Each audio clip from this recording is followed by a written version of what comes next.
Hi అండి అందరికీ welcome to Ammu kitchen world. అందరు ఎలా ఉన్నారండి? మీరందరూ కూడా బాగుండాలని ఆ భగవంతుని నేను మనస్ఫూర్తిగా కోరుకుంటున్నానండి. ఈరోజు మన వ్యూయర్స్ కోసం నేను temple style Indian traditional food పెసరపప్పు పాయసం ఏ విధంగా చేసుకోవాలి, అలాగే దీనికి కావాల్సిన ఇంగ్రీడియంట్స్ ఏంటో చూపిద్దామని చెప్పి ఇలా మీ ముందుకు వచ్చానండి. చాలా అంటే చాలా సింపుల్గా అండ్ టేస్టీగా మనము ఇంట్లోనే ప్రిపేర్ చేసుకోవచ్చండి. మరెందుకంటే ఆలస్యం, వీడియోలోకి వెళ్ళిపోదాము. ముందుగా ఈ పెసరపప్పు పాయసానికి కావాల్సిన ఇంగ్రీడియంట్స్ ఏంటో చూసేద్దాం. అరగంట సేపు ముందుగా నానబెట్టుకున్న రైస్, అలాగే మరిగించి పక్కన పెట్టుకున్న పాలు, టేస్ట్కు తగినట్లు కొద్దిగా పంచదార, అదేవిధంగా పెసరపప్పు, 2 టేబుల్ స్పూన్ల నెయ్యి, కొద్దిగా జీడిపప్పు, అలాగే కిస్మిస్, 2 లేదా 3 ఇలాచీలను తీసుకొని పౌడర్ చేసుకోవాలండి. అలాగే వేయించి పెట్టుకున్న కొద్దిగా జీడిపప్పు. ముందుగా మనము గ్యాస్ ఆన్ చేసి పాన్ హీట్ అయిన తర్వాత పెసరపప్పును వేసి వేయించుకోవాలండి. గ్యాస్ అనేది సిమ్లోనే ఉండాలి. పెసరపప్పు అనేది మనకి బ్రౌన్ కలర్ వచ్చే వరకు కూడా వేయించుకోవాలండి. ఈ పెసరపప్పు అనేది మాడిపోకుండా జాగ్రత్తగా చూసుకోవాలండి.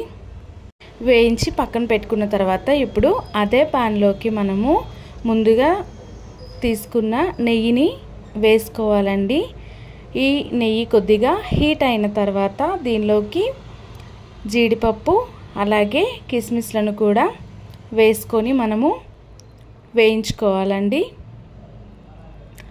చూసారు కదా, ఇక్కడ కొద్దిగా బ్రౌన్ కలర్ వచ్చే వరకు కూడా వేయించుకొని పక్కన పెట్టుకోవాలి.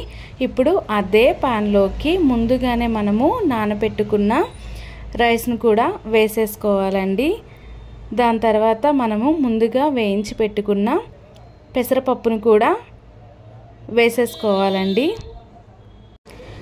దీనిలోకి మనం ఇప్పుడు వాటర్ అనేది యాడ్ చేసుకోవాలండి. సేమ్ మనము రైస్ ఏ విధంగా వండుకుంటామో, 1 గ్లాస్ రైస్కి 2 గ్లాసుల వాటర్ ఏ విధంగా వేసుకుంటామో అదే క్వాంటిటీలో మనము రైస్ని అలాగే పెసరపప్పుని ఏ విధంగా తీసుకుంటామో సేమ్ క్వాంటిటీలో 1 గ్లాస్ రైస్కి 2 గ్లాస్ వాటర్ వేసినట్లే దీనికి కూడా సేమ్ అలాగే వేసుకొని ఒకసారి ఇలా కలుపుకోవాలండి.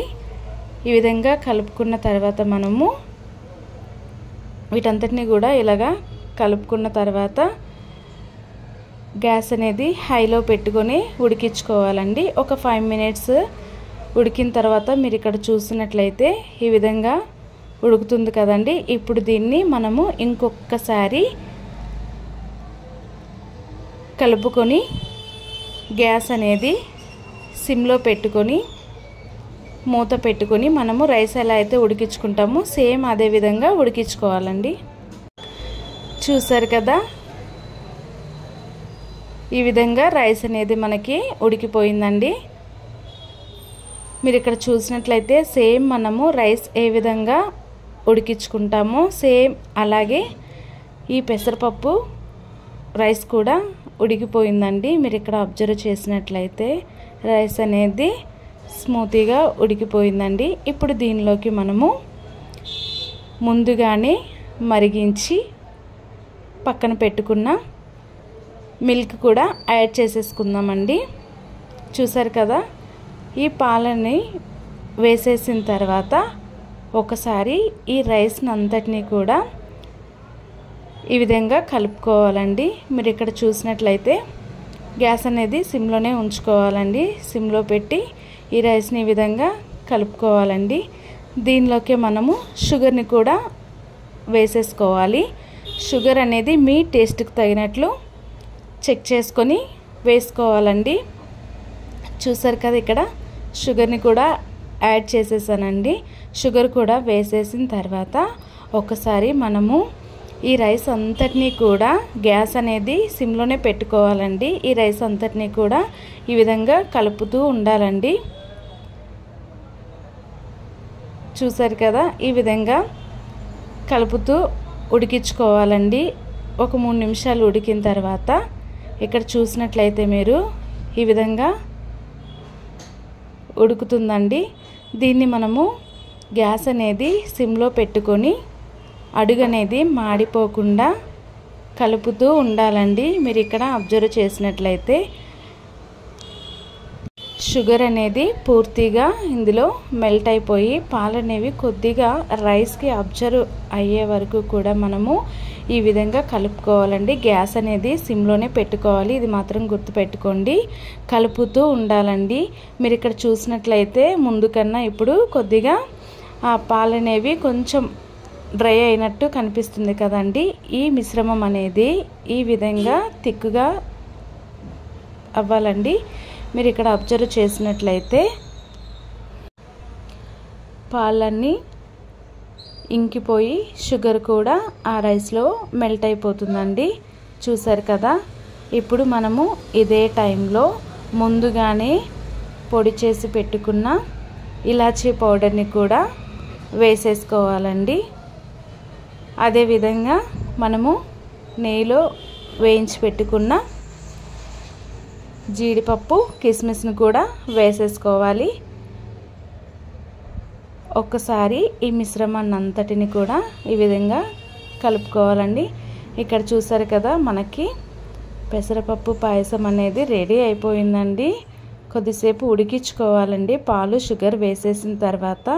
లేదంటే మిశ్రమం అనేది మనకి ఈ విధంగా తిక్కుగా ఉంటేనే తినేటప్పుడు బాగుంటుందండి. చూసారు కదా, చాలా అంటే చాలా సింపుల్గా రెడీ అయిపోయిందండి. చాలా టేస్టీగా కూడా ఉంటుంది. అంతేనండి, ఇంకా పెసరపప్పు పాయసం అనేది రెడీ అయిపోయింది. మీరు కూడా ఒకసారి ట్రై చేయండి.